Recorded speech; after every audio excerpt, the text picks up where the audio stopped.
All right, fresh out the box from LMR, something I've not seen anybody install before or talk about, but these are some replacement sound deadening pads that go in your wheel wells, fenders.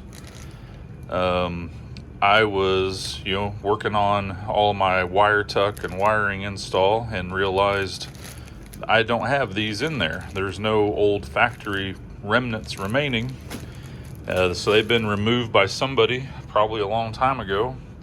And anything I can do to quiet the interior, beyond all the sound deadening I've already done and covered in past videos, we're gonna see if this seems like it'll help. So these things, I'll get this opened up here, look at them, and I think they'll install really fast. Well, if you want the part number from LMR, there it is. And we'll take a look at these. It's a fairly simple idea, really, but it should help eliminate some of the road noise that travels right into the front of the car. And they are each a little different shape, so I got to figure out which is which.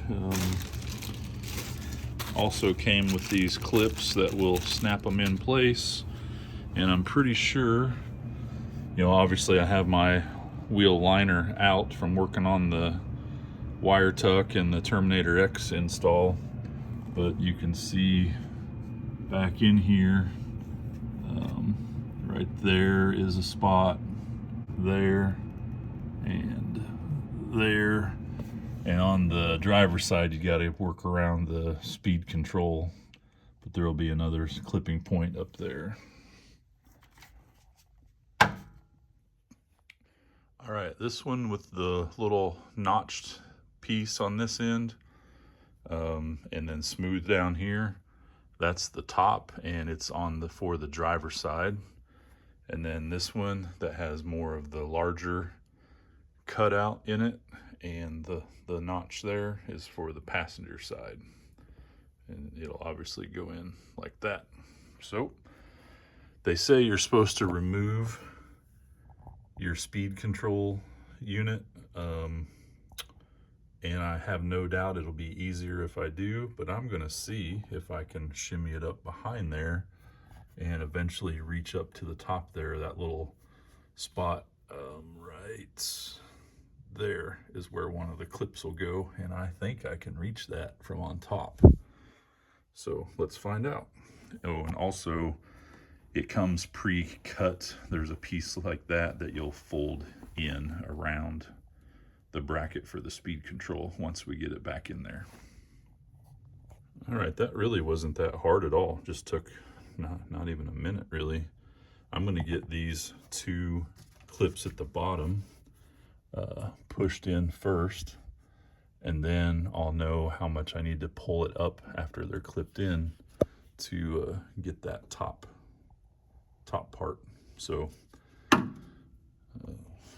don't know if I'll be able to do this one-handed, but we'll give it a go here. I just gotta figure out a way to let you see what I'm doing. There's one. And there's two. We're trying to fish it up to that spot for our third clip, just like that. And there it is. Something there has got to be better than nothing, right? It does a good job of filling everything in. So let's go on to the passenger side. All right, passenger side's a lot easier because it's completely open in here. There's a spot here and the third one up at the top. So this should be pretty easy. Okay, so we've got that one in there, all three clips lined up with the holes. I'd say this one doesn't fit quite as nice as the driver's side, but I mean, it still feels. That was like literally a 5-minute project, and that includes me videoing. So hopefully gives me a little bit of improvement inside once I get this all put back together.